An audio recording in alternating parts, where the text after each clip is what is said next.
ایک شخص سرکار دو عالم صلی اللہ علیہ وآلہ وسلم کی خدمت اقدس میں حاضر ہوا اور کہنے لگا، یا رسول اللہ صلی اللہ علیہ وآلہ وسلم، میں 1 مہینہ سے زیادہ روزے نہیں رکھتا اور نہ 5 وقت کی نمازوں سے زیادہ نماز پڑھتا ہوں، نہ میرے مال میں کوئی صدقہ ہے، نہ مجھ پر حج اور خیرات ہے۔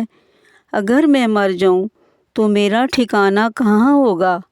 سرکار دو عالم صلی اللہ علیہ وآلہ وسلم مسکرائے اور فرمایا، جنت میں۔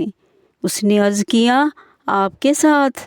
آپ نے فرمایا، ہاں میرے ساتھ، بشرط یہ کہ تم اپنے دل کو 2 چیزوں حسد اور کینے سے بچاؤ اور زبان کو 2 چیزوں غیبت اور جھوٹ سے محفوظ رکھو، اور اپنی آنکھوں کو 2 چیزوں سے بچاؤ، یعنی اللہ تعالیٰ نے جو چیزیں حرام کی ہیں ان کی طرف نظر نہ کرو، اور ان کے ذریعے کسی مسلمان کی اہانت نہ کرو۔